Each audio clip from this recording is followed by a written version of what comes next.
유용한 경제 정보가 함께하는 훈훈한 경제입니다. 오늘도 쿠키뉴스 송금종 기자와 함께하겠습니다. 안녕하세요.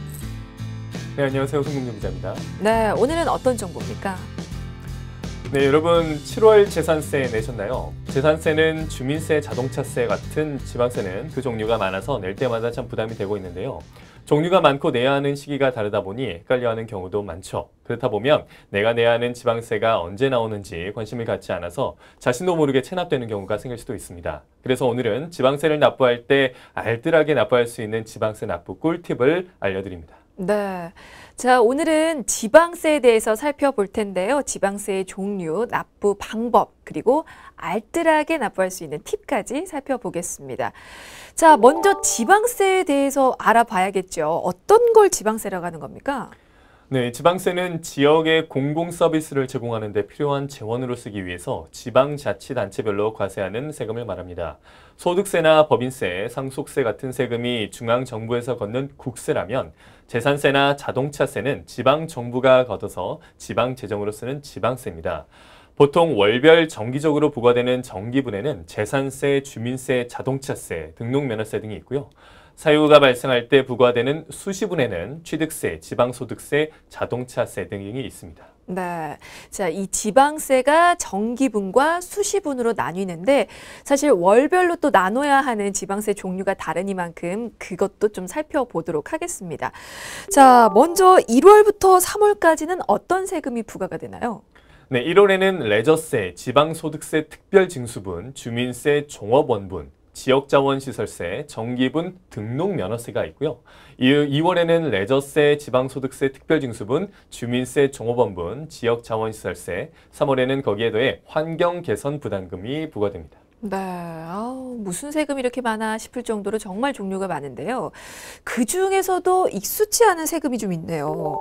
레저세와 환경개선부담금, 이건 뭐죠? 네, 레저세는 경륜, 경마, 경주 등에 있어서 승자 투표권, 승마 투표권 등을 발매함으로써 얻은 금액에 대해서 과세하는 수익세, 간접세를 말합니다. 환경개선부담금이란 오염물질을 배출하는 자에게 그 처리 비용을 부담시키기 위해서 부과되는 세금으로 경유를 원료로 사용하는 자동차 소유자에게 부과 현재 징수하고 있습니다. 네, 경유 자동차를 소유하고 계시다면 3월 말쯤에 이 환경개선 부담금에 대한 고지서를 한 번쯤 받아본 기억 있으실 텐데요. 이 또한 지방세에 해당이 됩니다. 자, 이번에는 4월부터 6월까지 부과되는 지방세 내역 좀 보겠습니다. 어떤 게 있습니까? 네, 4월에는요, 레저세, 지방소득세 특별징수분, 주민세 종업원분, 지역자원시설세가 부과되고요. 5월에는 거기에 더해서 지방소득세, 종합소득세 신고 납부가 이루어집니다. 그리고 6월에는 자동차를 소유하고 있는 경우 1기분의 자동차세가 부과됩니다.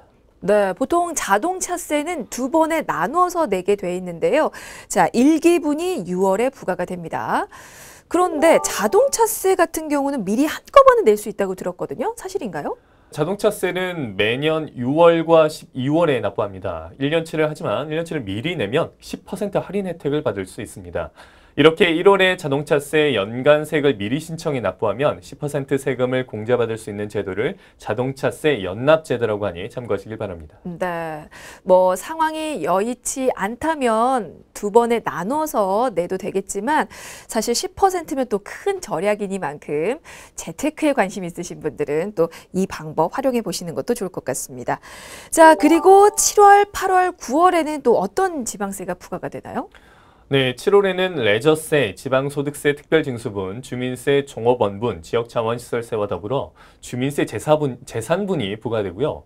주택분 재산세의 2분의 1, 그리고 토지를 제외한 주택 이외 건축물, 항공기, 선박분 재산세도 내야 합니다. 또 8월에는 주민세 균등분을, 9월에는 주택분 재산세의 2분의 1, 토지분 재산세, 환경개선부담금이 부과됩니다. 주민세도 참 종류가 많네요. 그중에서 균등분, 그리고 재산분은 뭐죠? 네, 주민세는 균등분, 재산분, 종업원분 이렇게 세 가지로 나뉩니다. 균등분은 소득이 많고 적고를 떠나서 그 지역에 사는 주민이 내야 하는 세금이고요. 그 적용 기준은 8월 1일입니다. 하지만 주거하지 않아도 사업소를 운영 중이라면 법인이든 개인 사업자든 내셔야 합니다. 그러면 주민세 재산분은 누구에게 부과가 되는 세금인가요? 네, 재산분은 개인에게 부과되는 세금이 아니라 사업주가 내야 하는 세금입니다. 7월 1일을 기준으로 해당 지역의 연면적 330제곱미터를 초과하는 사업장이었다면 주민세 재산분이 부과되고요. 또 종업원분은 종업원에서 급여를 지급하는 사업주가 내야 하는 주민세인데요. 최근 1년을 기준으로 급여 총액을 12로 나누어 월 평균을 구했을 때 1억 3,500만 원이 넘는다면 주민세 종업원분을 내셔야 합니다. 네. 자, 이것도 참고사항으로 알아두셔도 좋을 것 같습니다. 자, 그리고 또 하나 더 알아볼 세금이 있습니다. 재산세인데요. 재산세는 이게 어떤 세금인가요? 네, 재산세는 토지와 건축물, 주택 등이 모두 포함된 개념인데요. 그중에서 부동산만 두고 보자면 6월 1일을 기준으로 당시 부동산 소유자에게 부과되는 세금입니다. 세율은 과세 대상별로 다른데요. 매해 7월과 9월 두 번에 걸쳐서 고지서가 발급되고요. 20만 원 이상일 때 7월에 절반을 내고 나머지 반은 9월에 내면 됩니다. 네.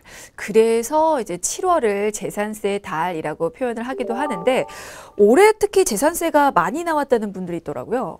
네, 그렇습니다. 그건 지난해 공시가격이 크게 올랐기 때문입니다. 그래서 지난해에 비해서 재산세가 크게 늘었다는 분들이 있는 거고요. 네. 뭐 그런 만큼 직접 미리 계산을 또 해보고 세액을 파악하려는 주택 소유자들도 많아졌을 것 같은데요. 자, 내야 할 재산세 직접 계산해 볼 수 있는 방법이 있습니까? 네, 재산세를 계산을 하려면 먼저 주택 공시가격을 알아야 합니다. 부동산 공시가격 알림이 사이트에 접속을 하셔서 주택 주소를 입력하면 공시가격을 쉽게 열람할 수 있습니다. 그 공시가격에 어떤 계산을 더해야 합니까? 네, 공시가격에 공정시장 가액 비율 60%를 적용하면 과세 표준을 구할 수 있고 과세 표준에 따라서 세율을 적용하면 재산세액이 산출됩니다. 그 산출세액에 도시지역분, 지역자원시설세, 지방교육세가 포함되어 있는 거고요. 네, 좀 복잡해 보이긴 하는데요. 그래도 미리 좀 알고 싶으신 분들은 이 방법 사용해서 한번 계산을 해 보시길 바라겠습니다. 자, 그리고 1년의 마지막 10월, 11월, 12월에 부과되는 지방세도 좀 알아볼까요? 네, 10월과 11월에는 레저세, 지방소득세 특별징수분, 주민세, 종업원분, 지역자원시설세가 부과되고요. 12월에는 거기에 더해서 자동차세 2기분이 부과됩니다. 네, 사실 지방세는 이게 월별로 내야 할 종류가 좀 다르기 때문에 자신이 납부 대상자에 해당이 되는지 미리 확인해 보시는 것도 좋을 것 같은데요. 그 납부 일정 확인은 어디에서 할 수 있을까요? 네, 위텍스 홈페이지에서 각 지방자치단체의 지방세 조회와 각 세금의 납부 일정을 확인할 수 있습니다. 연체가 발생했을 때는 연체 수수료가 발생하고 신용실적에도 영향을 줄 수 있으니 꼼꼼하게 확인하고 연체율 예방을 하는 것이 좋겠습니다. 네. 그리고 뭐 납부 방법은 대부분 다 아실 것 같은데 그래도 좀 참고사항으로 또 알려드리겠습니다. 지방세는 어떻게 납부합니까? 네, 여러 가지 방법이 있는데요. 먼저 방문 납부로 전국에 있는 모든 금융기관에서 고지서 없이 현금 자동 입출 금기를 통해서 납부할 수 있습니다. 또 시청 세정과 출장소 세무과 읍면동 주민센터에 방문할 수도 있고요. 방문해서 납부하는 방법 말고 다른 방법이 더 있는 거죠? 네, 고지서에 표기된 납세자 지정 계좌로 계좌 이체 납부하는 가상계좌 납부도 있습니다. ARS 전화로 전화를 걸어서 신용카드, 가상계좌, 소액결제, SNS 안내 중 선택해서 납부할 수도 있습니다. 또 위텍스를 통해서 인터넷으로 납부하거나 스마트폰에서 위텍스 앱을 설치한 뒤에 납부할 수도 있는데요.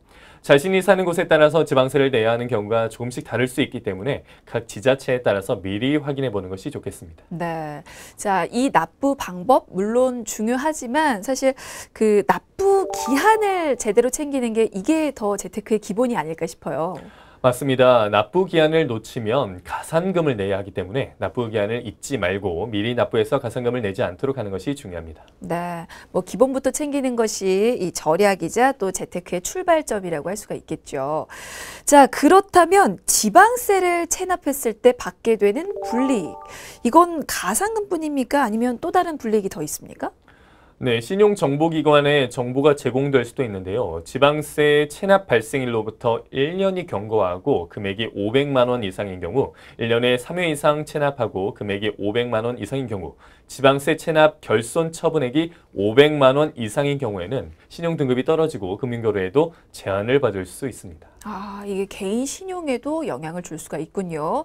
이 세금은 의무인 만큼 절대로 체납하는 일은 없어야 될 것 같은데 체납을 예방할 수 있는 팁, 방법 있습니까? 네, 있습니다. 혹시 자꾸 납부기한을 깜빡한다면 미리 자동이체 신청을 해놓는 것이 현재 방법이 될 수 있겠고요. 이택스, 은행, 인터넷 뱅킹, 지로 사이트, 카드 등으로 자동이체 신청이 가능하니까요. 자꾸 깜빡하시는 분들은 괜히 납부기한을 놓치지 말고 미리 자동이체로 납부하는 것이 나을 수 있습니다. 네. 자동이체로 또 납부하는 방법이 있군요. 당연히 체납을 안 하게 돼서 가산금도 물지 않을 수 있는데 이것 말고 혹시 또 따로 받을 수 있는 혜택이 더 있을까요? 네, 재산세나 자동차세 등 정기분 지방세를 자동이체로 납부하면 고지서당 150원을 감면받고요. 거기에 전자송달을 함께 신청하면 최대 500원까지 감면받을 수 있습니다. 지방세 자동 납부 신청은 주민센터, 구청 세무과, 위택스 홈페이지에서도 신청할 수 있습니다. 전자납세를 해도 혜택을 더 받을 수가 있는 겁니까? 네, 지방세를 전자납세하게 되면요. 그 종이고지서 생산 및 발송 비용이 절감되기 때문에 종이고지서 생산을 줄이고 전자납세 제도를 활성화하는 차원에서 지급하는 서비스입니다. 혜택 내용은 지자체별로 다를 수 있는데요. 서울은 경우 지방세를 전자고지로 받고 전자납부를 하면 건당 500원 또는 1,000원으로 마일리지를 적립할 수 있습니다. 네. 그 지방세 낼 때 전자납부 말고 또 혜택을 볼 수 있는 팁 더 있습니까? 네, 신용카드 포인트를 이용하는 것도 방법입니다. 신용카드로 세금 납부 시 카드 결제에서 포인트 결제를 체크하면 신용카드 포인트 사용이 가능한데요. 하지만 포인트 사용이 가능한 신용카드사는 미리 확인해 두는 것이 좋겠습니다. 네. 신용카드뿐만 아니고 신용카드 포인트로도 세금을 낼 수가 있습니다. 사실 얼마 전까지만 해도 이 지방세 자동 납부는 카드도 안 되고 이게 오로지 현금으로만 됐었죠? 네, 그렇습니다. 지난해 5월부터 신용카드로 지방세 자동 납부가 가능해진 건데요. 그전까지 지방세는 자동 납부의 경우 은행 예금 계좌를 통한 납부만 가능했었습니다. 신용카드 자동 납부가 가능한 다른 공과금, 예를 들어서 아파트 관리비나 이동통신요금, 4대 보험료 등에 비해서 상대적으로 불편함이 있었는데요. 그 후 자동차세로부터 적용돼서 현재 이루어지고 있습니다. 네. 그리고 포인트 활용법도 좀 보겠습니다. 사실 포인트는 신용카드에만 쌓이는 게 아닌데 이 신용카드 외에 또 다른 포인트 활용 더 있습니까? 네, 이 또한 지자체별로 차이가 있는데요. 서울은 에코 마일리지, 승용차 마일리지 등 공공 포인트와 민간 포인트를 ETX 마일리지로 전환해서 세금으로 납부할 수도 있습니다. 네. 그리고 사실 이게 실수로 금액을 잘못 낼 수도 있는데 만약에 지방세를 더 낸 경우에는 이게 어떻게 되는 건가요? 네, 지방세 이중 납부 혹은 차고 부과해서 생긴 과오납 지방세는 위택스 홈페이지에서 조회할 수 있는데요. 홈페이지에서 바로 환급 신청도 가능하고요. 이후 자치단체에서 확인한 후에 입금받을 수도 있습니다. 네, 알겠습니다. 자, 오늘은 지방세에 대해서 살펴봤는데요. 이게 안 내고는 베길 수가 없습니다. 꼭 내야 하는 만큼 한 푼이라도 알뜰하게 내는 팁 꼭 활용해 보시면 좋을 것 같네요. 자, 오늘 훈훈한 경제는 여기까지고요. 지금까지 국회뉴스 송금종 기자였습니다. 고맙습니다. 고맙습니다.